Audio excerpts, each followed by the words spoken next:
I posted that joke about Marcus's performance because I wanted him to find it. That's what nobody understands.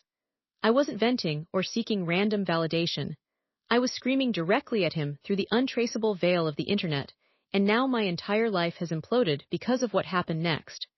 Everyone thinks I'm just another bitter ex airing dirty laundry for clout, but the stakes are so much worse than that.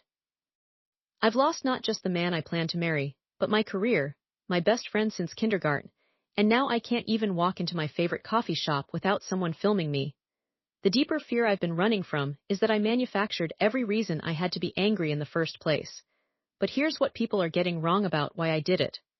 I'm going to tell you exactly what I posted, why I really posted it, and the one detail I've been too ashamed to admit even to my therapist. The thing that makes me the villain of my own story, not because I'm misunderstood, but because I did something so calculated that even I can't fully wrap my head around it. The whole mess started 6 months before the post, when Marcus got promoted to senior architect at his firm. Suddenly he was working 70-hour weeks, coming home at midnight smelling like coffee and construction dust, collapsing into bed without even brushing his teeth. I tried to be supportive, really, I did. I left him notes in his suitcase, cooked his favorite lasagna that would sit getting cold on the stove, wore the lingerie he once loved that now got a mumbled, "You look nice," while he stared at his phone. The loneliness became this physical thing, a weight in my chest that made it hard to breathe some nights. I'd scroll through our old photos from when we first dated, back when he'd plan elaborate weekend getaways, and text me 15 times a day just to say he missed my voice. Now I was lucky if he remembered my name when he stumbled through the door. Marcus has these dark brown eyes that used to look at me like I was the only solid thing in a world of blueprints and deadlines. I fell for him at a friend's barbecue 3 years ago when he spent 40 minutes helping me rescue a kitten from under the deck. That's the man I kept telling myself was still in there, just buried under project budgets and client demands. Looking back, I can see the cracks now, the way he'd flinch when I touched his shoulder, how he'd take conference calls during dinner and never apologize, the night he fell asleep during sex. I should have talked to him then, should have said I need more, but instead I swallowed it down and told myself I was being selfish. That's the lie that curdled into something toxic. So I created an anonymous Reddit account called Throwraw and posted in a relationship advice subreddit. The title was "My 28F boyfriend 31M of 2 years is amazing on paper, but feels like a roommate. Am I expecting too much?" I kept it vague, just venting about the emotional distance, never mentioning the intimacy issues. The responses poured in immediately. "Leave him. You're not a priority. He's getting his needs met elsewhere." Each upvote felt like validation that I wasn't crazy. That was my first mistake, mistaking clicks for courage. My second was refreshing the post every 3 minutes to watch the numbers climb. The post got 200 comments before I fell asleep that night, phone still in my hand. When I woke up, Marcus was already gone, his side of the bed cold. That's when I made my first truly questionable decision. I posted an update, but this time I included specifics. Not our names or his job, but enough that anyone who knew us might recognize the situation: the architecture firm, the midnight arrivals, the lasagna that went uneat. I told myself it was fine because I changed our ages by 2 years and said we lived in a different neighborhood. The dramatic irony was that I genuinely believed this made me anonymous, while readers were already warning me in comments that I was being reckless. "Girl, he's going to find this," one person wrote. I replied with a laughing emoji and said, "He doesn't even know what Reddit is." That was my fatal confidence, the belief that I could control the narrative without consequences. I started posting more frequently, each time adding another layer to my martyr story. I mentioned the intimacy issues vaguely. "We haven't been physical in weeks." The responses got more intense, more invasive. People started asking for details. Instead of shutting it down, I gave them what they wanted. I described the night he fell asleep during sex, but I posted a joke about his performance in bed on my private account, thinking my 200 followers would get a laugh. Everyone assumes I'm some heartless bitch who destroyed a good man for clout. What they don't understand is that he was already halfway out the door. Now my DMs are filled with death threats, my boss put me on leave, and my mother won't return my calls. The deeper fear isn't the public shamming. It's that deep down, I knew exactly what I was doing when I hit send. I was trying to hurt him before he could hurt me more. But here's what nobody knows: the post wasn't the beginning. It was the end of something I started 6 months ago. And if you keep reading, you'll see why the internet got it completely backwards. My hands were shaking when I typed it out, not from regret, but from the 3 espressos I downed while waiting for him to come home. It was 2:47 a.m. on a Tuesday, and Marcus had been working late again. The same excuse he'd used for 3 weeks straight. I sat on our couch, laptop glowing against my face, scrolling through his assistant's Instagram stories. There she was, at the same supposedly client dinner, her wine glass reflecting the same candlelight I'd seen in his background selfie 2 hours earlier.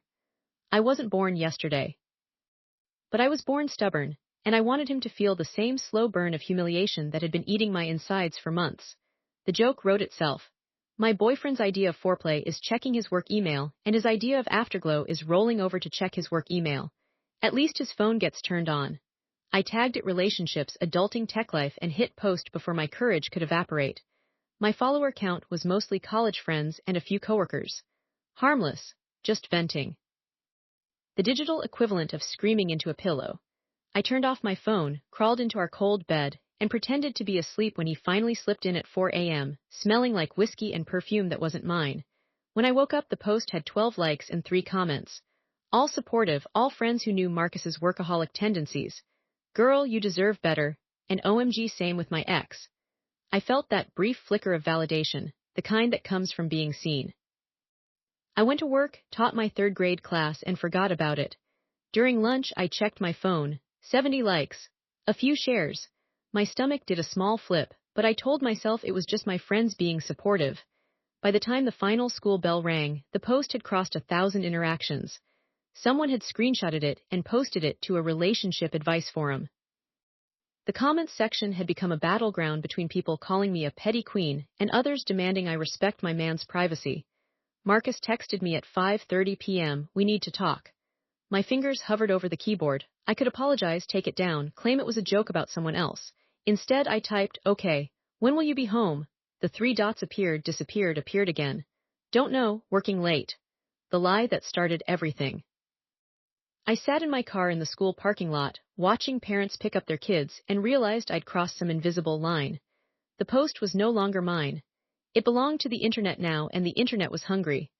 I drove home through rush hour traffic, my phone buzzing constantly in the passenger seat. I didn't look. I knew what was happening. The post was climbing, gaining momentum with every share, every comment, every reaction. By the time I pulled into our driveway, my follower count had jumped from 200 to 5,000. Strangers were in my DMs, calling me everything from a hero for speaking truth to a disgusting excuse for a partner. I walked into our empty house, the silence heavy with accusation. Marcus's laptop sat open on the kitchen counter, his emails still logged in. I shouldn't have looked. But I did. That's when I found the real messages. Not the work emails he'd always claimed were so urgent, but a separate folder, buried 3 layers deep, labeled Client Correspondence. Inside, there were hundreds of messages between him and his assistant, spanning back 8 months. They weren't just working late. They were working on a future that didn't include me. Apartment listings in her name. Dinner reservations for 2. A text thread where he complained about my neediness and my lack of ambition. The final message, sent this morning at 6 a.m. after he'd left our bed, "She's starting to suspect something. I think I can keep her distracted for another week. Then we're free." My hands went numb. The post, the viral moment, the thousands of strangers dissecting my relationship, all of it was a sideshow to this one truth. I'd accused him of being bad in bed as a joke, but the real punchline was that he'd been sleeping with someone else for nearly a year.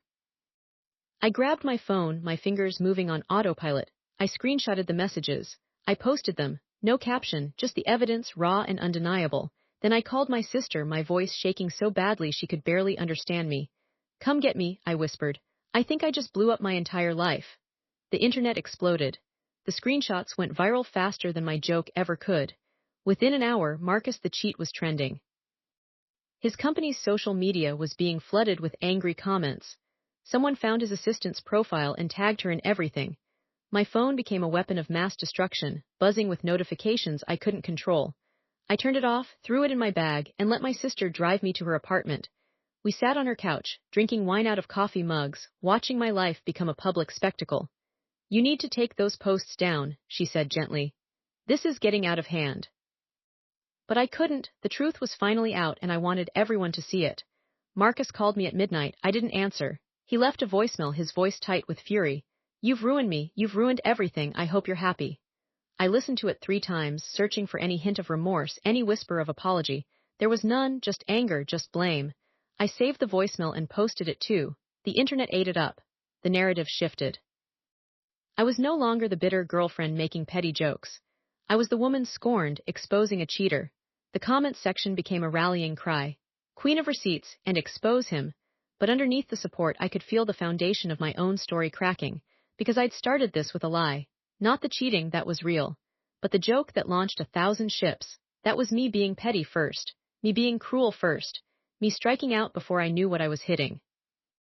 The next morning my principal called. We need to discuss your social media presence, she said, her voice strained. Parents are calling, they're concerned about their children being taught by someone who airs personal grievances so publicly. I tried to explain, but the words sounded hollow even to me. I was a teacher. I was supposed to be a role model. Instead, I was a cautionary tale. I agreed to take a leave of absence. I told her I needed time to sort out my personal life. She didn't argue. When I hung up, I looked at my reflection in my sister's bathroom mirror. The woman staring back had deep purple circles under her eyes. She looked victorious and destroyed in equal measure. Marcus's mother called me that afternoon. How could you do this to my son? She demanded, her voice shaking with tears. He's lost his job. He's getting death threats. He's talking about hurting himself. The guilt hit me like a physical blow. I hadn't considered that part. I'd only seen my own pain, my own betrayal. I hadn't thought about the consequences of unleashing the internet on a human being, even one who'd hurt me. I'm sorry, I whispered, but she hung up before I could say more. I sat on my sister's fire escape, watching the city move below me, and realized I'd become the villain in someone else's story. The internet had chosen its side, and it was mine. But victory felt like ash in my mouth. My sister tried to comfort me. He cheated on you. You had every right to be angry. But anger and justice aren't the same thing. I'd wanted to hurt him, yes, but I'd wanted him to hurt in private, in the small circle of people who knew us. Instead, I'd invited the entire world into our bedroom, into our pain, into the most intimate betrayal.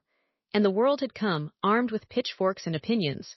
I checked my original post. It had over 1 million likes now. News outlets were picking up the story. Teacher exposes cheating boyfriend in viral post. They'd found my school picture. They'd found Marcus's LinkedIn. They were creating a narrative that was simple and clean, hero and villain. But I knew the truth was messier. I knew I'd been cruel before I'd been righteous. 3 days into the nightmare, Marcus showed up at my sister's door. He looked like he hadn't slept in weeks. I need you to stop, he said, his voice broken. Please, I'll do anything, just make it stop. I let him in against my sister's protests. We sat at her kitchen table, the same table where I'd cried about him 100 times before. I didn't mean for it to go this far, I said, and for the first time I meant it. I just wanted you to see how it felt, to be humiliated. He looked at me with eyes I barely recognized. You didn't just humiliate me, you destroyed me, there's a difference. He told me about the phone calls. The ones from his boss, from his colleagues, from strangers who'd found his number. He told me about the packages being sent to his office, threatening letters, photos of his assistant with crude messages scrawled across them. He told me about his assistant quitting, moving back home, changing her number. You didn't just expose an affair, he said quietly. You ended 2 careers, you ended a life we were building. I wanted to scream that he'd ended our life first, but I couldn't. Because sitting there, looking at the wreckage of the man I'd loved, I realized I'd become something I hated. I'd become the person who uses the internet as a weapon and calls it justice. He left after an hour, promising to hire a lawyer if I posted anything else. I promised I wouldn't. It was the first honest exchange we'd had in months. After he left, I logged into my accounts and deleted everything. The screenshots, the voicemail, the original joke. But the internet never forgets. The screenshots had been saved, reposted, archived. My deletion was symbolic at best. The damage was permanent. I lay on my sister's couch that night, scrolling through the ongoing comments. People were still fighting about us, still taking sides, still creating fan art of me as some kind of vigilante superhero. The narrative had escaped me completely.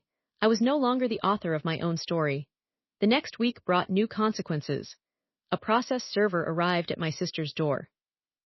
Marcus was suing me for defamation, for loss of income, for intentional infliction of emotional distress. The papers listed damages in the high 6 figures. My sister wanted me to fight it, to countersue for the emotional distress he'd caused me. But I couldn't. I couldn't stand the idea of more public spectacle, more lawyers, more of our private lives dragged into open court. I called a lawyer anyway. She told me the case was weak, that truth was a defense, that I had every right to share my story. But she also told me it would cost thousands to defend, and that the process would take years. Years of my life spent reliving this moment over and over. I took a teaching job in another state, a small town where no one had heard of the viral post. I changed my last name back to my maiden name. I deleted all my social media and started over with a private account that had 12 followers, all family. I told myself I was rebuilding. I told myself I was moving on. But every night I dreamt about that post. Not the cheating, not the betrayal, but the moment I hit send on that stupid, petty joke.